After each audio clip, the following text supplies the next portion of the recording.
Bonjour Gabriel. Quelle heure est-il? J'ai oublié ma montre aujourd'hui. Bonjour Antoine, il est exactement 10h15. Tu as l'air pressé ce matin. Tu as un rendez-vous important. Oui, j'ai une réunion à 11 heures moins le quart.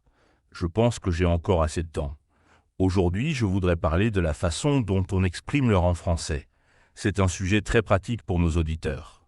Excellente idée. Commençons par les bases. Pour demander l'heure en français, on dit généralement quelle heure est-il, ou plus simplement il est quelle heure. Dans un contexte informel, on peut aussi dire tu as l'heure. Et pour répondre, on utilise la structure il est suivi de l'heure. Par exemple, s'il est 2 heures, on dit simplement il est 2 heures. Pour les heures précises, c'est assez facile. Exactement.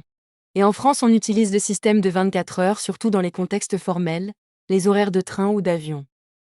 Par exemple, au lieu de dire 2 heures de l'après-midi, on peut dire 14 heures, point. C'est vrai, mais dans la conversation quotidienne, on utilise souvent le système de 12 heures en précisant du matin, de l'après-midi ou du soir si nécessaire. Par exemple, il est 8 heures du matin ou il est 8 heures du soir, point. Maintenant, parlons des minutes. Pour les minutes, on les ajoute simplement après l'heure. Par exemple, s'il est 3h20, on dit il est 3h20. Pour 7h45, on dit il est 7h45. Point. Il existe aussi des expressions spéciales pour certaines minutes. Par exemple, pour les quarts d'heure. S'il est 2h15, on peut dire il est 2h15.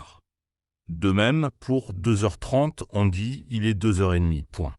Pour les minutes avant l'heure suivante, on peut utiliser l'expression moins. Par exemple, pour 8h45, on peut dire il est 9h moins le quart, ce qui signifie qu'il reste un quart d'heure avant 9h. De même, pour 7h50, on peut dire il est 8h moins 10. Point. Ces expressions comme écart et demi, moins le quart, sont très courantes dans la conversation quotidienne. C'est important de les connaître pour comprendre l'heure quand un Français vous parle. Absolument. Et il y a aussi des expressions plus familières. Par exemple, pour midi et minuit, on ne dit pas 12h, mais simplement midi ou minuit. Donc 12h se dit il est midi et minuit se dit il est minuit. Pour donner l'heure de façon très précise, on peut ajouter les secondes. Par exemple, il est 3h25 et 17 secondes. Mais c'est rarement utilisé dans la conversation courante, sauf si la précision est vraiment importante. Dans la vie quotidienne, on utilise souvent des expressions approximatives. Par exemple, il est environ 3 heures ou il est 3 heures passées, pour dire qu'il est un peu plus de 3 heures. On peut aussi dire il est presque 4 heures quand il ne reste que quelques minutes avant 4 heures. Pour parler des moments de la journée, on utilise différentes expressions. Le matin va généralement de 6 heures à midi. L'après-midi, de midi à 18 heures environ. Le soir commence vers 18 heures et la nuit après 22 heures ou 23 heures, selon les personnes. Il y a aussi des expressions pour parler des moments spécifiques de la journée. Par exemple, à l'aube pour le moment où le soleil se lève, à l'aurore un peu avant que le soleil se lève, ou crépuscule quand le soleil se couche. Et n'oublions pas les expressions comme à midi pile pour dire exactement à midi ou en pleine nuit pour parler du milieu de la nuit. On peut aussi dire aux aurores pour parler d'un moment très tôt le matin. Parlons maintenant des rendez-vous et des horaires. Pour fixer un rendez-vous, on dit généralement à suivi de l'heure. Par exemple, on se retrouve à 8h où le rendez-vous est à 14h30. Point.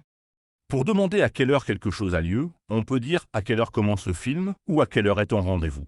Et pour répondre, on utilise la même structure, le film commence à 20 heures ou mon rendez-vous est à 15 heures.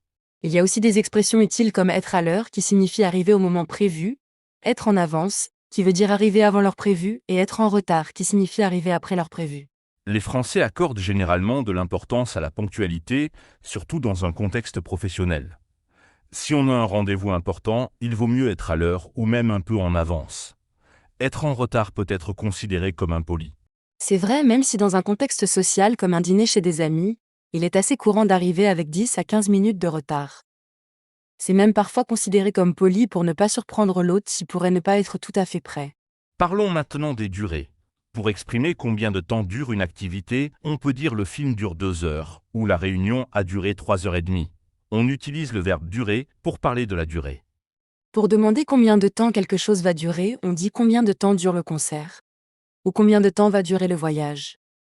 Et pour répondre, on peut dire le concert dure 1h30, ou le voyage va durer environ 3 heures. Point. Il y a aussi des expressions comme pendant ou durant pour parler de la durée. Par exemple, j'ai travaillé pendant 3 heures ou il a plu durant toute la matinée. Ces prépositions sont suivies de l'indication de temps. N'oublions pas les expressions relatives comme dans une heure, qui signifie après qu'une heure se soit écoulée à partir de maintenant. Et il y a une heure qui signifie une heure avant maintenant. Par exemple, je pars dans une heure où il est arrivé, il y a une heure point. Pour parler des horaires réguliers comme les heures d'ouverture d'un magasin, on peut dire le magasin est ouvert de 9 heures à 19 heures, ou la bibliothèque ouvre à 10 heures et ferme à 20 heures. Et pour les jours de la semaine, on peut préciser du lundi au vendredi, ou tous les jours sauf le dimanche. Par exemple, la boulangerie est ouverte du lundi au samedi, de 7 heures à 20 heures, et le dimanche de 7 heures à 13 heures point. Pour conclure, j'aimerais mentionner quelques expressions idiomatiques liées au temps. Par exemple, perdre son temps, qui signifie faire quelque chose d'inutile, ou prendre son temps, qui veut dire faire quelque chose lentement, sans se presser. Ou encore avoir le temps qui signifie disposer de suffisamment de temps pour faire quelque chose, et ne pas avoir le temps qui veut dire être trop occupé. Par exemple, je n'ai pas le temps de finir ce rapport aujourd'hui. Il y a aussi l'expression de temps en temps, qui signifie occasionnellement, et tout le temps qui veut dire constamment. Par exemple, je vais au cinéma de temps en temps où il pleut tout le temps en Bretagne, point. Ah, en parlant de temps qui passe, il est déjà 11 heures. J'espère que cette discussion sur la façon d'exprimer l'heure en français a été utile pour nos auditeurs de Waspoken French. Absolument. Savoir dire l'heure est essentiel dans la vie quotidienne, que ce soit pour fixer un rendez-vous, demander l'heure d'un spectacle, ou simplement pour organiser sa journée. Merci à tous de nous avoir écoutés. Et n'oubliez pas de pratiquer ces expressions régulièrement. À bientôt pour un nouvel épisode de Waspoken French. Au revoir et bonne journée à tous.